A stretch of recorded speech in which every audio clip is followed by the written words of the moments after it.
been thinking about any questions, concerns?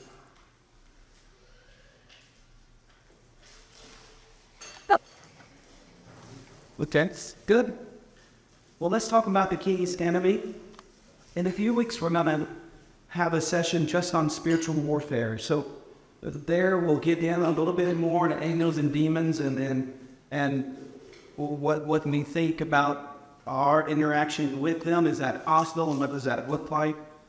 But just for now, I want to look at the Bible's description of the forces opposed against Jesus, against the promised seed, against the king of the kingdom. And so as we start, again, we're back in Genesis 3. Adam and Eve have just turned away from the living God to trust the word of the serpent.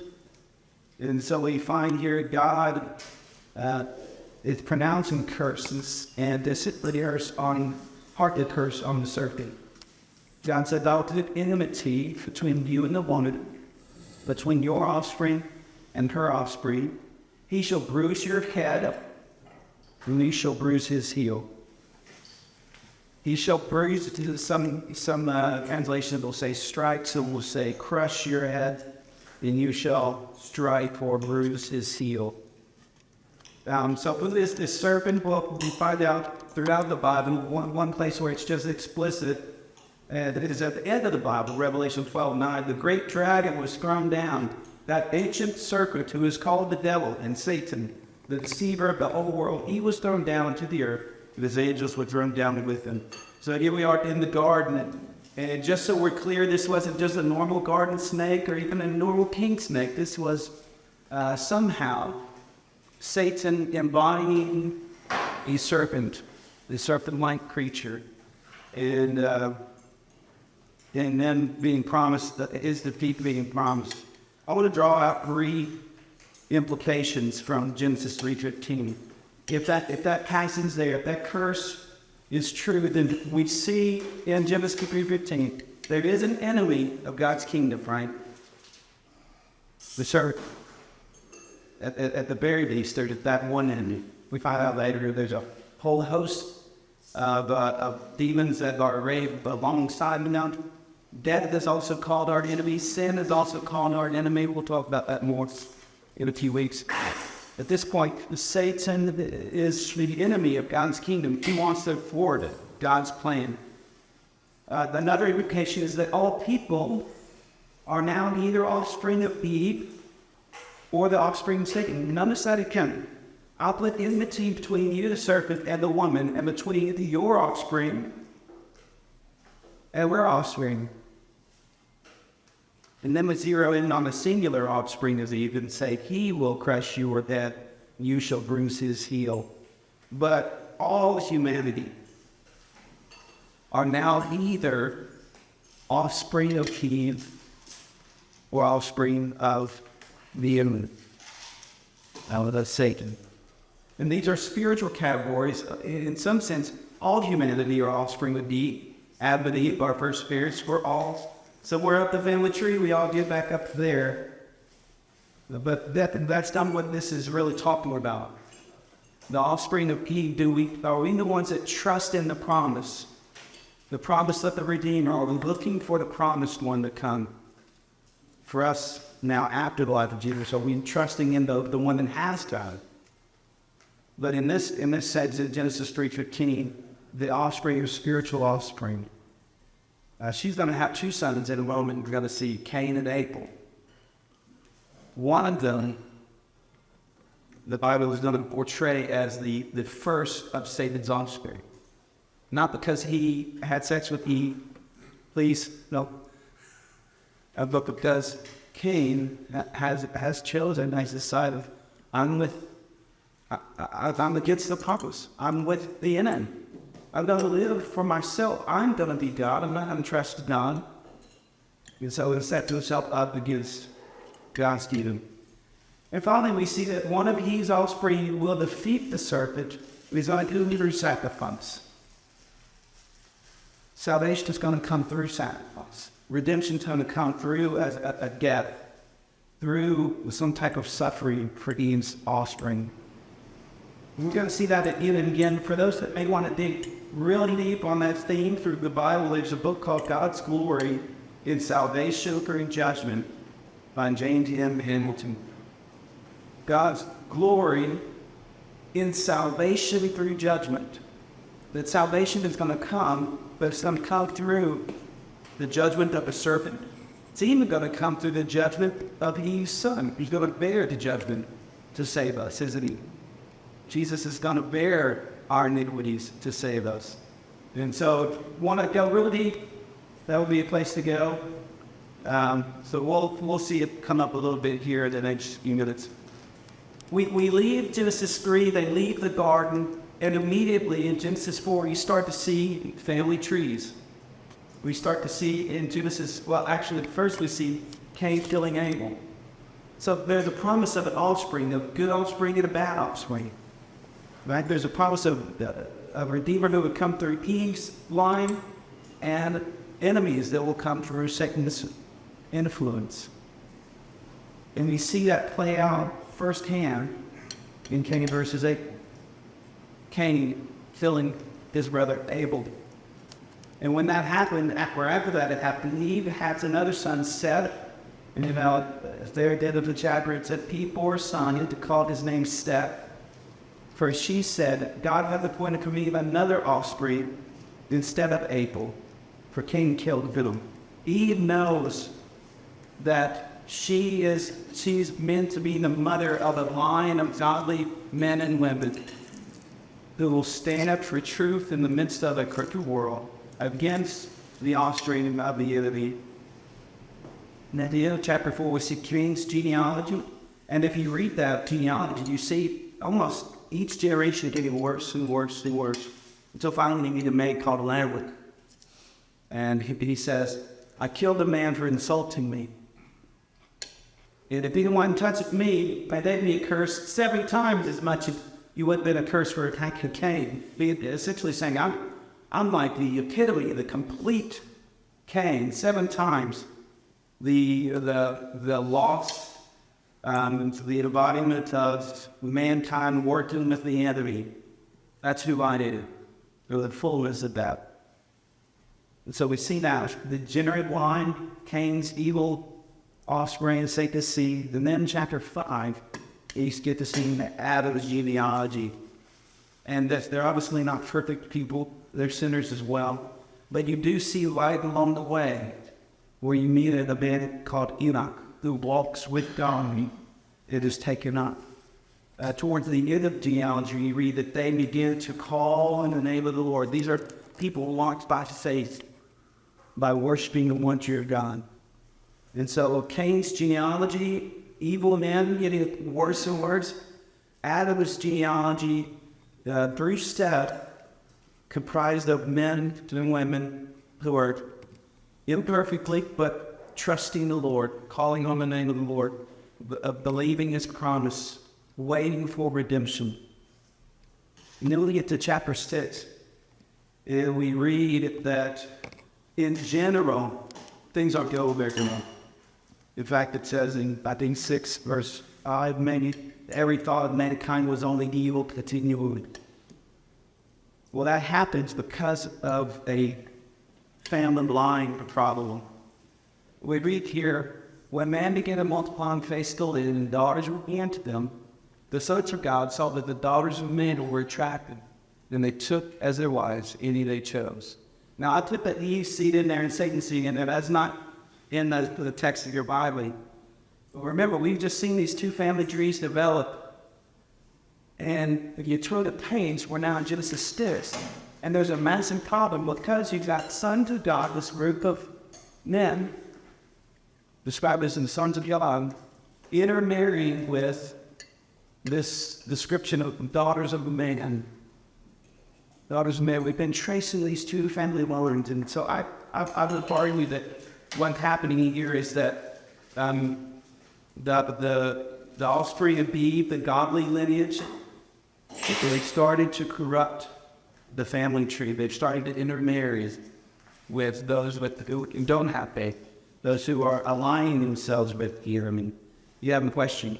It was So this was very recently. I think it was Friday. I was having a discussion with some classmates, and homeschool classmates of mine, and we were saying with at this exact verse in John 6 that the sons of God were actually fallen angels. Is that just another I was curious. Yeah, no, that's a good question. There are multiple interpretations of who the sons of God could be. In the book of Job, that phrase, sons of God, is used of angels. Most of the time in the Bible, it's used of humans. In this passage, you read that the Nephilim were on the earth, these mighty men. And some people think, oh, well, if you've got these really mighty men here, and it's just talked about a marriage between sons of God and daughters of man, then maybe angels married women and they have these superhuman children. Sort of like in Greek mythology. Yeah. I think that ignores the context. I mean, we've just seen this is all about family lines. This is all about Satan's spiritual offspring in humanity, seeds faithful offspring in humanity. And I think even coming out of the flood, you see a continuation of tracking human minds, human offspring. We read out in the New Testament, the Christians didn't say that in heaven the angels just they neither marry or are given in marriage. You could argue, well, this is on earth, this is in heaven submitting. But we have no reason to really believe that angels have bodies like our bodies, where they have sex like God created humans too. And so but I think the biggest issue is just in the context.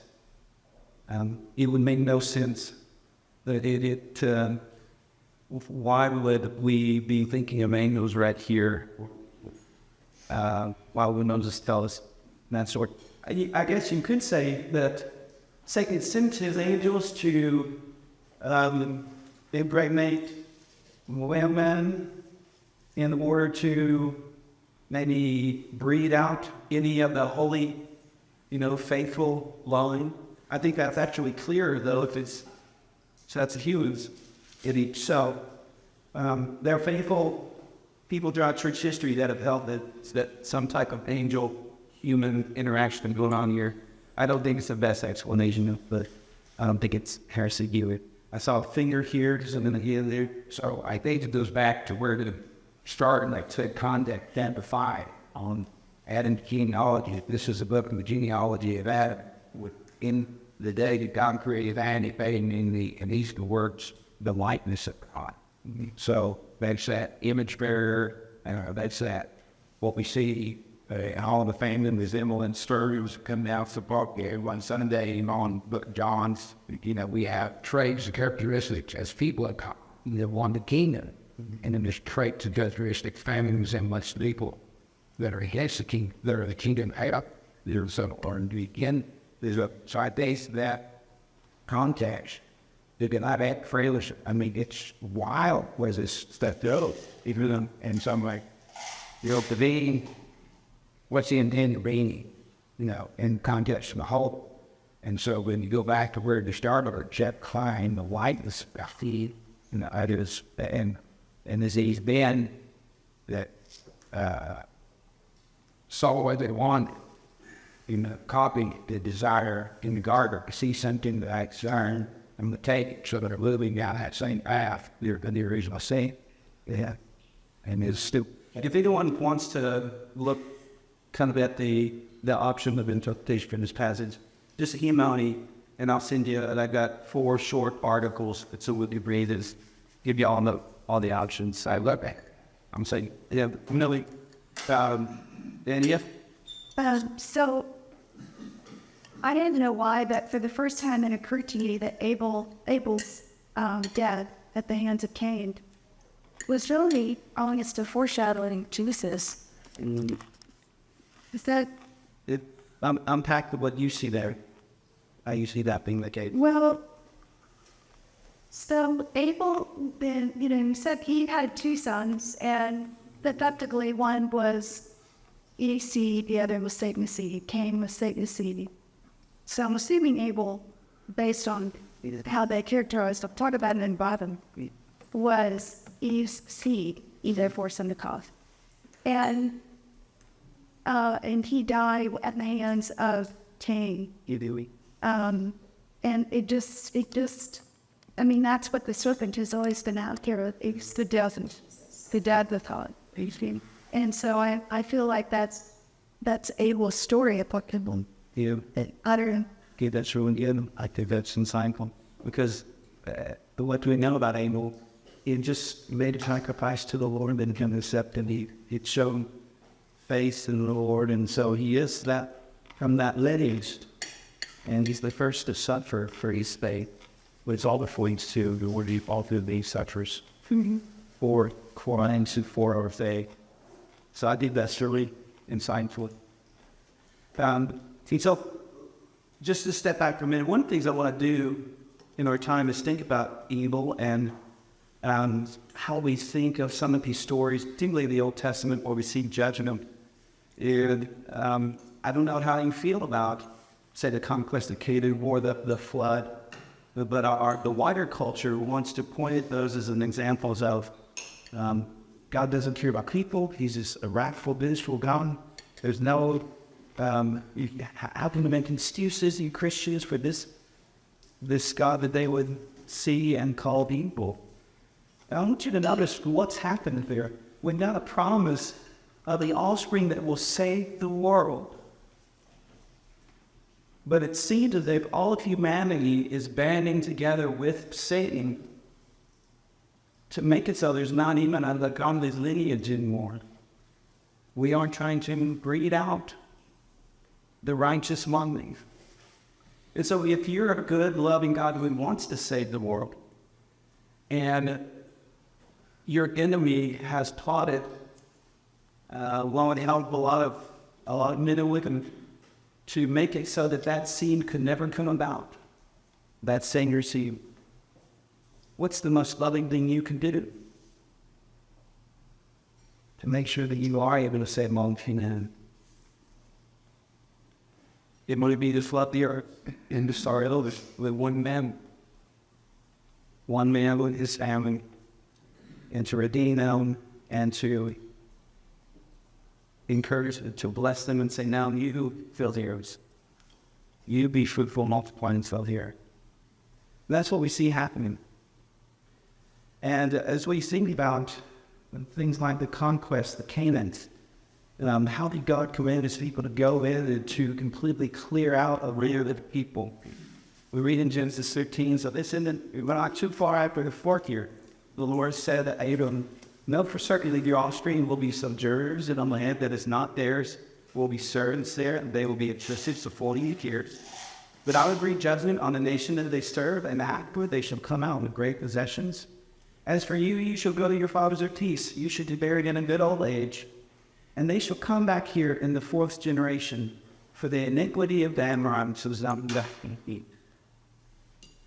This is the first kind of foreshadowing of what God is going to do in bringing his people into the land.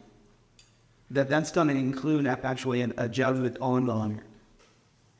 And he's saying, things are pretty bad in Canaan now,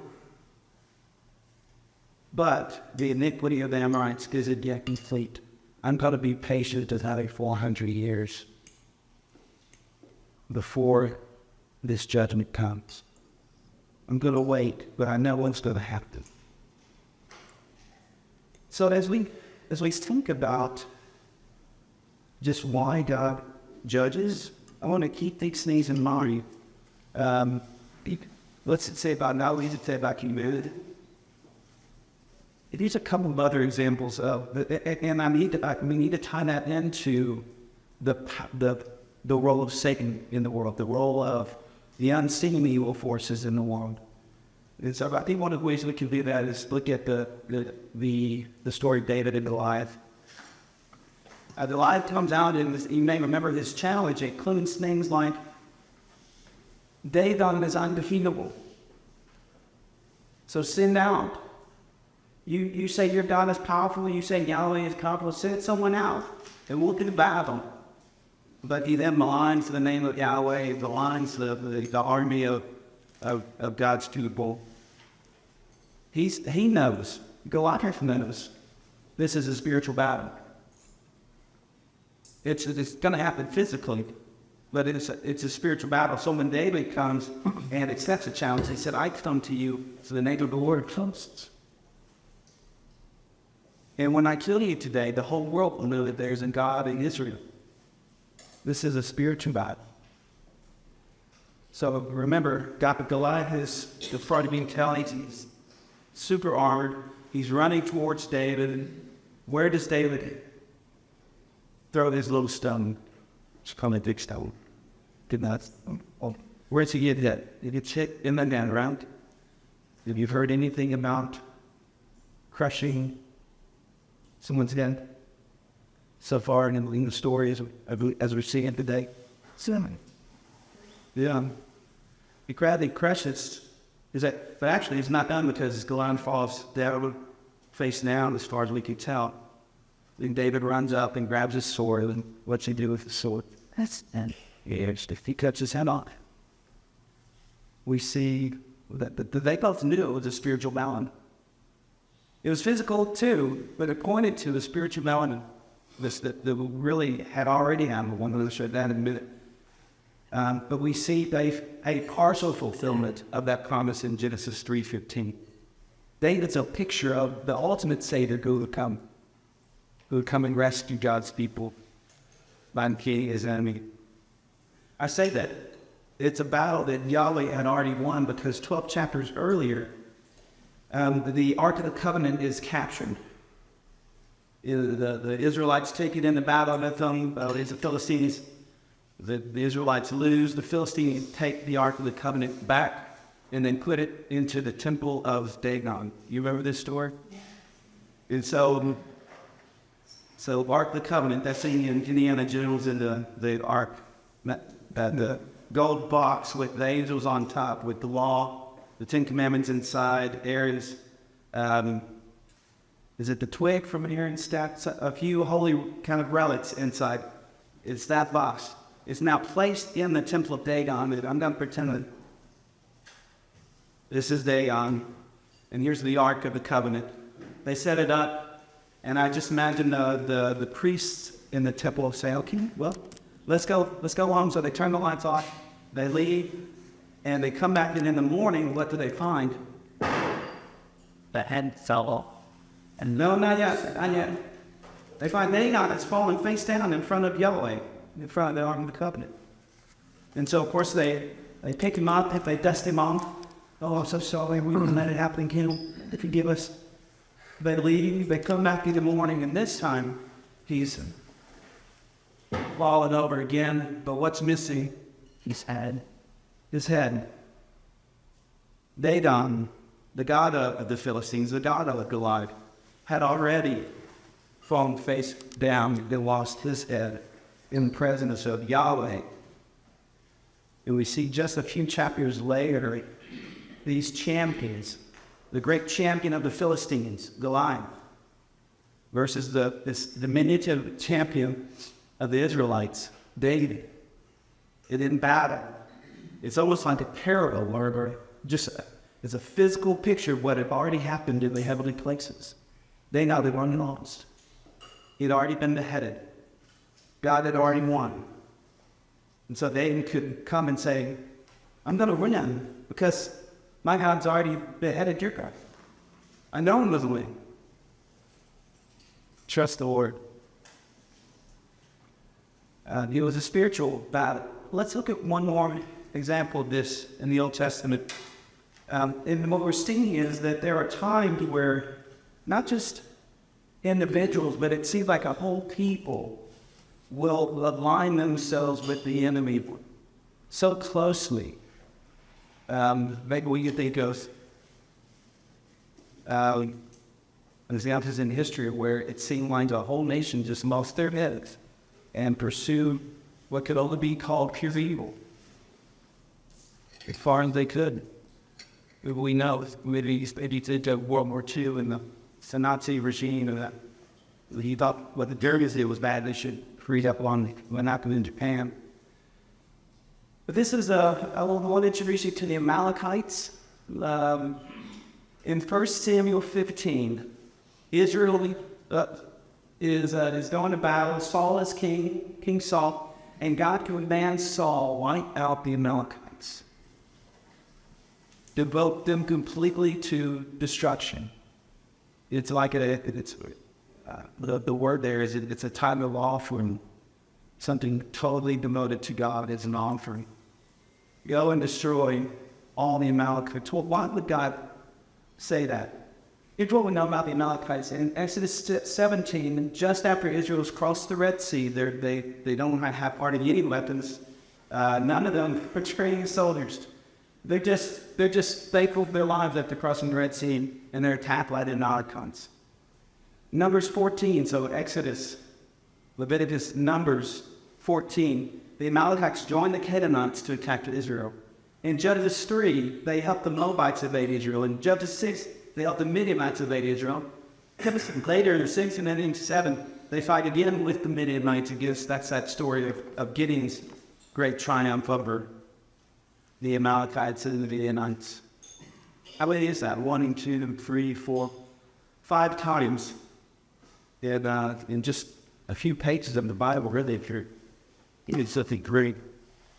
5 times the Amalekites come against Israel. It's almost as if maybe you could say if they are hell-bent on destroying Israel.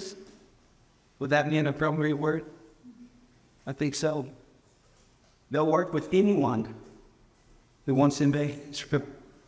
You want to invade? We'll go with you. What do you need? They're so committed to destroying their jobs. And so it's actually in Exodus 17 where God says, because of what they've done there, he has set himself against the Amalekites. It's a sin in all that. Something's not right with the Amalekites. Something's off. God has set himself against them, not because they're dope. In terms of human, the way worse than some of the others. Because God knows that they've already aligned themselves completely with the enemy. They've set themselves up against the promised seed. We're going to wipe out Israel. If we can't breathe it out, we'll kill them.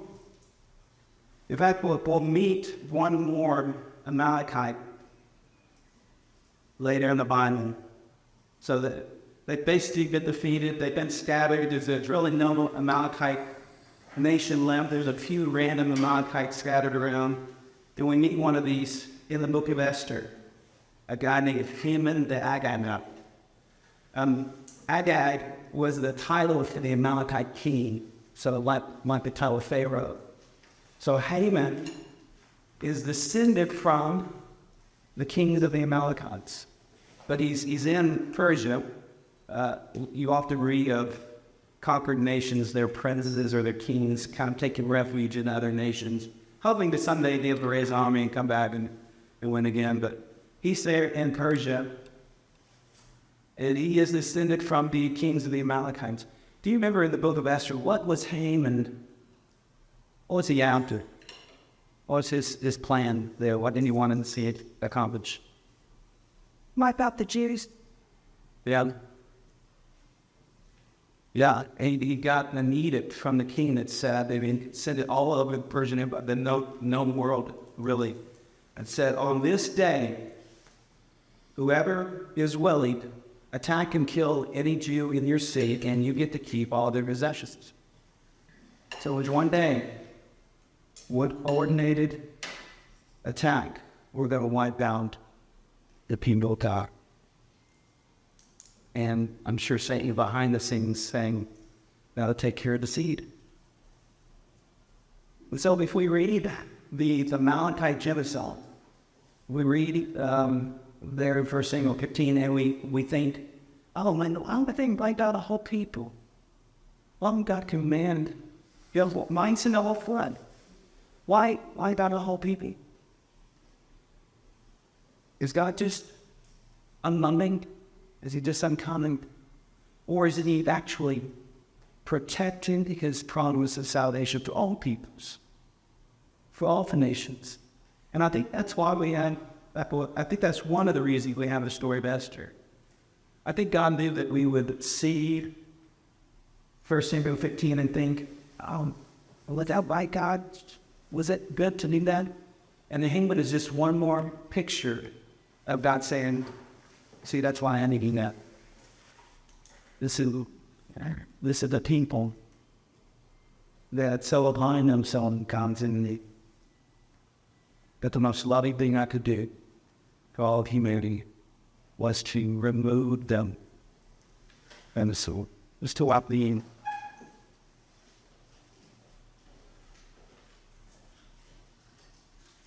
And so, we see in the Old Testament that this, who is the enemy of God? We obviously know there's Satan.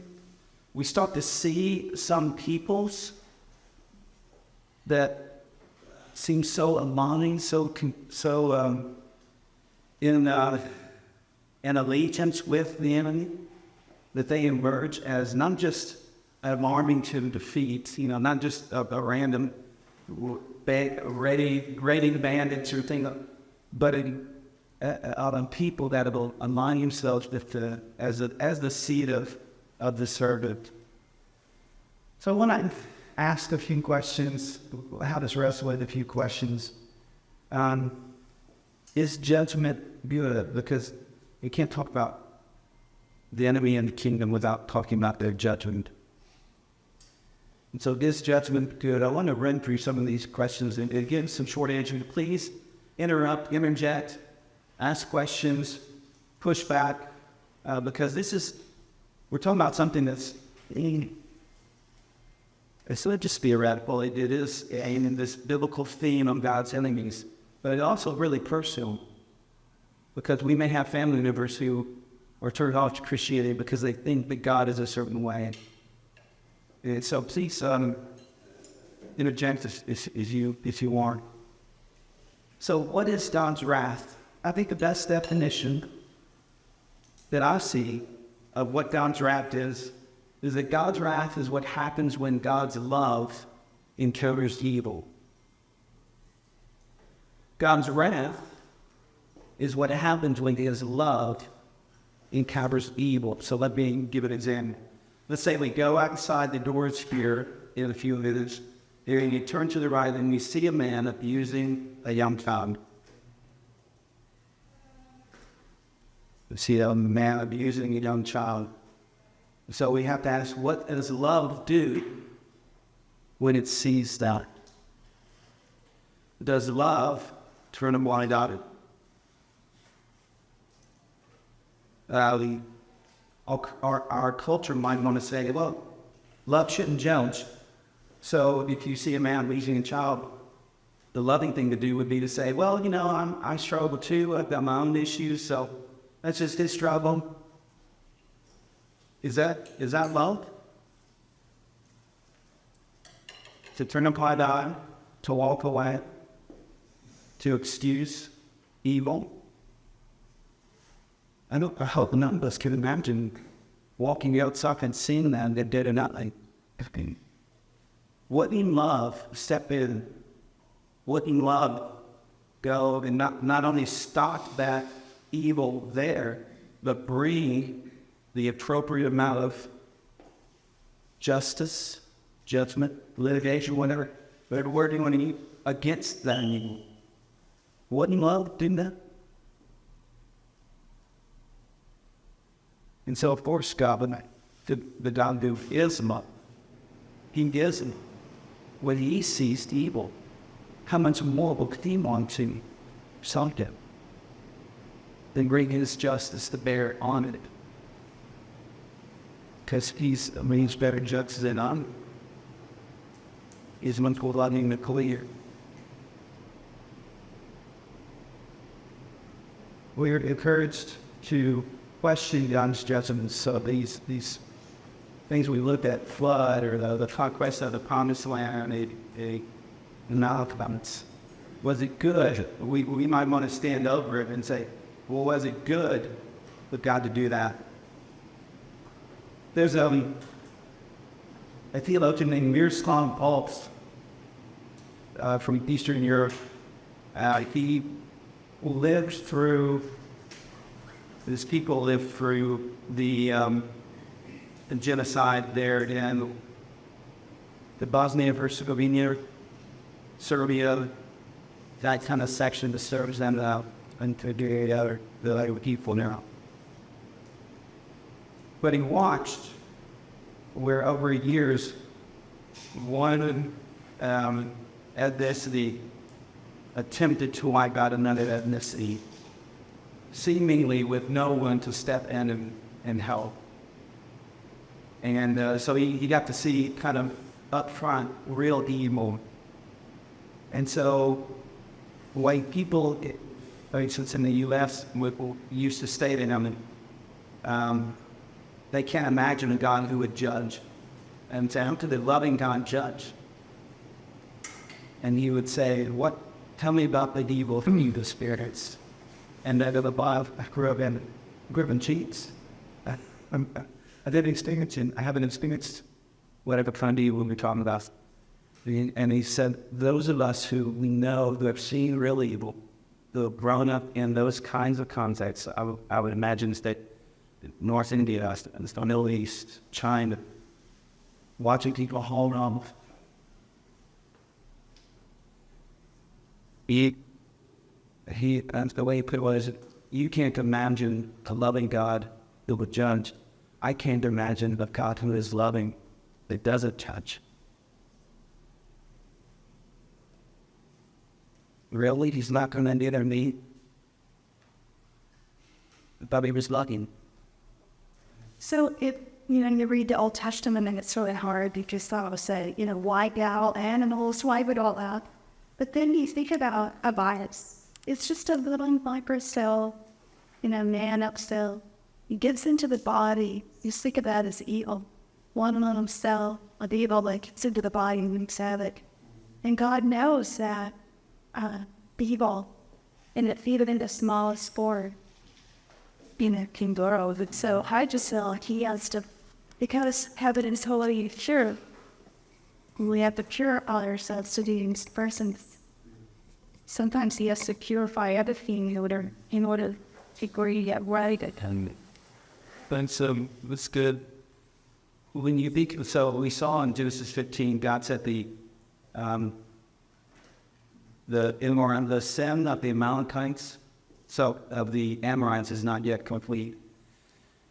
And so when God starts to talk about cleansing the land, he uses that language. So we've got clean everything now, because round is crying out because of all the unjust blood that's been spilled here. Someone might say, how could God order the cleansing of the land in the interest to stop killing, to stop evil, to stop families from offering their children as burnt offerings to gods like Molech, to stop that. So I'd encourage you, we don't get proud when people say, well, God is loving because he ordered the end of as Canaan people or that kind of people. No, we don't accept that. He wanted us to stop becoming some human beings. He brings an end to this system of child sacrifice, of human sacrifice, of slaughtering poor when it benefits the wealthy. Well, I think that people also wonder why it didn't get stopped. Like I didn't stop it before it started. He didn't start it. Yeah, he didn't start it. But I think I kind of go with yours. I was thinking earlier the 11 and the yeast, Right. had to work Yeah, through. the yeast. Got to that illustration of evil, out permeates everything in your own life. But really, after you internalize this for a sec, and you just listen to it, how much, I think it shakes you a little folly that, I can't get the right wording on it. It was in full stop, but I was in this, you know, that kind of developed me line of just how much folly do you tolerate. And you see the psalms and the predatory psalms calling out judgment on the wicked, say, how long do you tolerate? And how much? When do you let them prosper? Why are we suffering? Even 137 want to kill the kids and want to dash their weapons, by the rivers of Abbott, with the told the sea. So, it's all throughout. And that's really where I think you get pretty bad rap for being, everybody, it didn't land. I mean, I'm summarizing it great.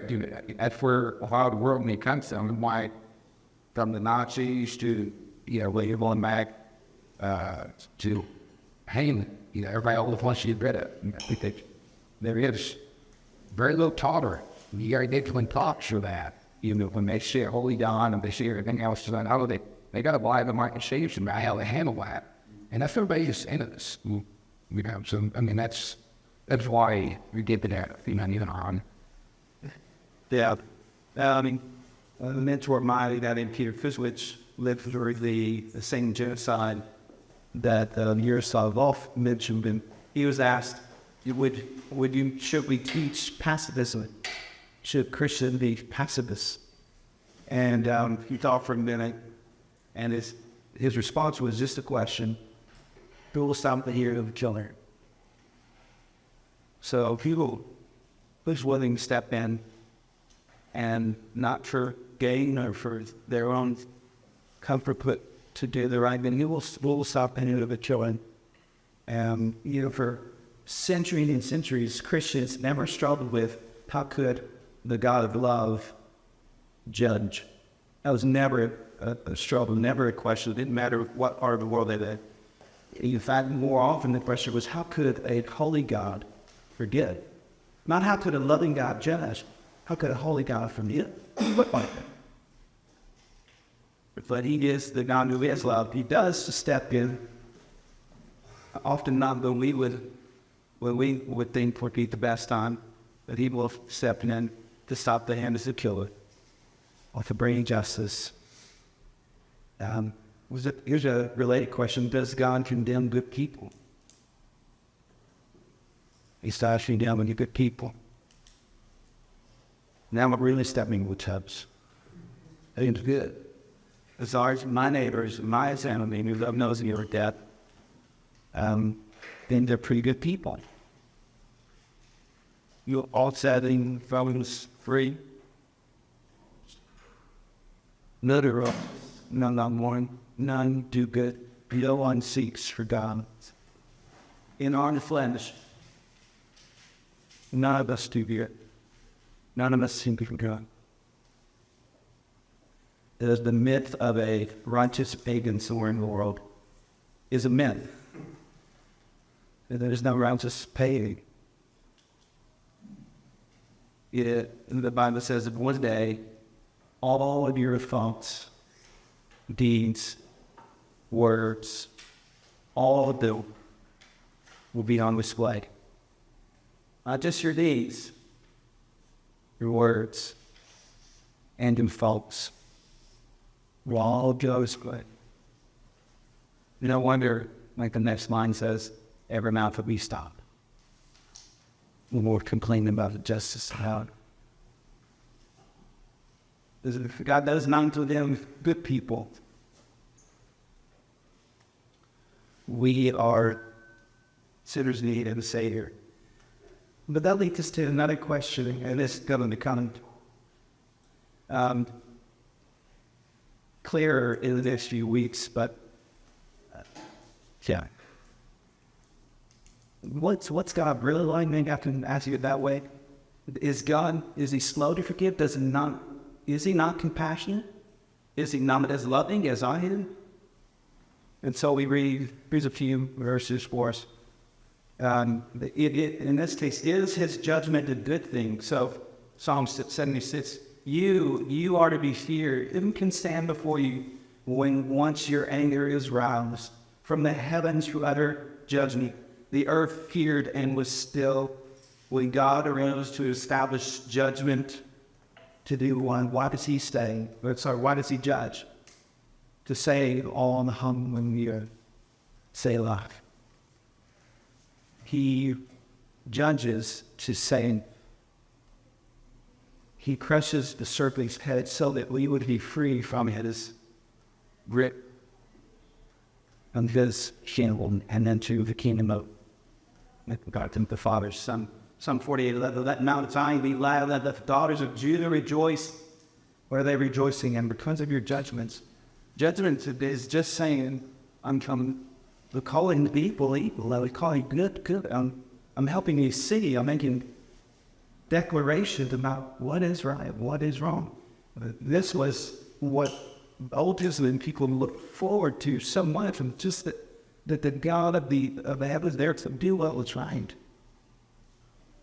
Now they turn judgment into a bad word in our culture. But even that, every person you meet wants justice, don't they? They want the bad things done to get still something to be done about it. It's just when you flip that around and say, well, what about the bad things you've thought, said, done to others? You want mercy, don't you?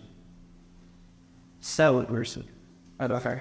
I see Psalm 76, 7-9, the last one, to save all but humble. So that sort of makes me think like we humble ourselves, what's going to happen?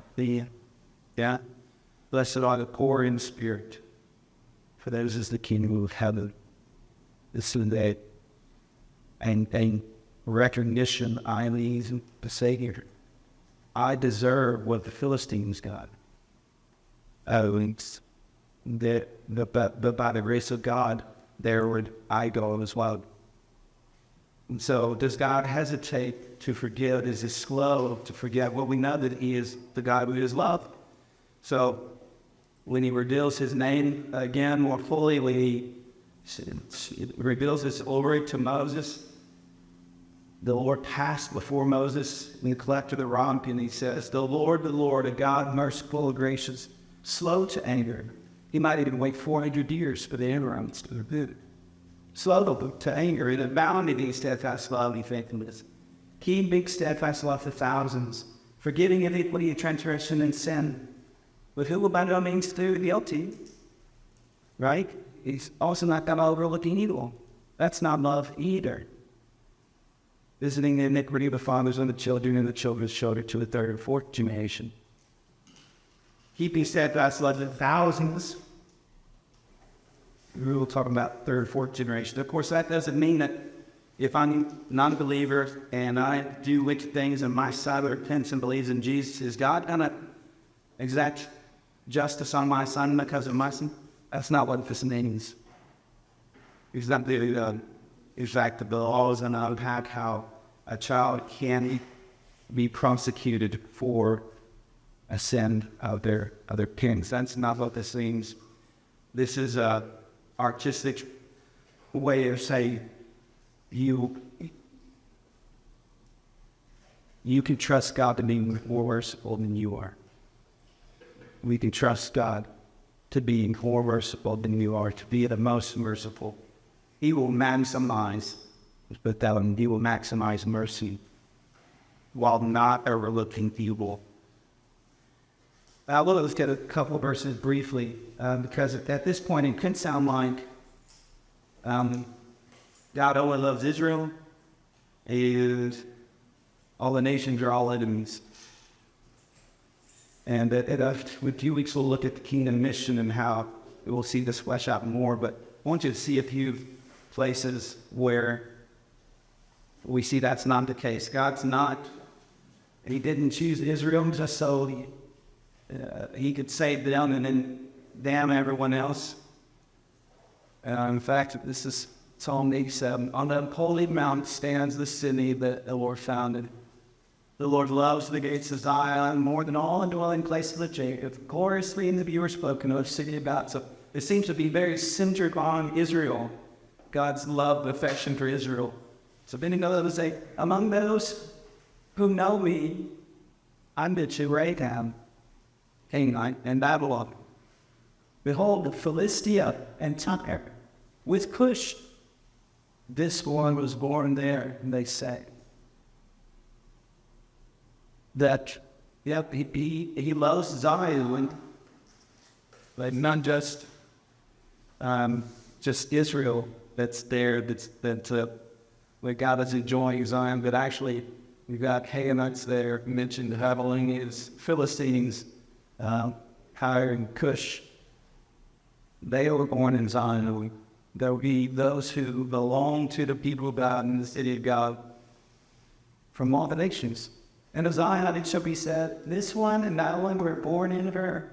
The Most High himself will establish her. The Lord records as his registers the peoples. This word with order is keeping track of the peoples as they come to believe, as they trust him, as they align themselves not with the enemy, but with the good God and his promises. Singers and dancers alike, all my streams, I like to say, all my streams are in the Lord. Is not trying to keep people out. He is slow to anger. He's abounding his steadfast. He's pulling peoples into his family. They puts it this way, in the last days, so in that day, there will be an altar to the Lord in the midst of the land of Egypt, and a pillar to the Lord at its border. When they cry to the Lord because of oppressors, he will send them a Savior and defender and deliver them. And the Lord will make himself known to the Egyptians, and the Egyptians will know the Lord in that day and worship with sacrifice and offering. And the Lord will strike Egypt, striking and healing, and they will return to the Lord. He will listen to their pleas for mercy and heal it. In that day, Israel will be in the third with Egypt and Assyria, a blessing in the midst of the earth, whom the Lord of hosts has blessed, saying, blessed be Egypt, my people, and Assyria, the work of my hands, and Israel, my inheritance. He is the God of all the nations. He's compassionate, slow to anger. We're almost out of time, so I want to, any questions here? I've been mentioning, when we get together, we'll start back in this topic in the New Testament and see how this continues, but also shifts a little bit. And Jesus says that. Questions, I don't have a question, but I just, this past week, looked back on the history of Israel, because in 1967, the year I graduated from high school, Egypt announced that Israel needed to be annihilated, and they surrounded that country, completely outnumbered. And in 6 days, Israel had won back 4 times what they had before that began. God is still looking after Israel, and Israel is still a target today. And we must pray for Israel every day. But I think that's so interesting to mention, because Egypt was the one who said they need to be annihilated. In 1967, it's not that long ago. Yeah, I mean, Egypt is where the Old Testament points back to so often as a picture of the enemies of Israel. Eventually, when they're sent into Assyria and Babylon, you start pointing that way. But and then you see Egypt and Assyria, and both these historic enemies of Israel, they're brought in, they're beloved as well. I think we are tied it up. I'm going to be out for a few minutes. If anyone has questions, wants to chat, it's great to be with you, and we'll pick this up next Monday.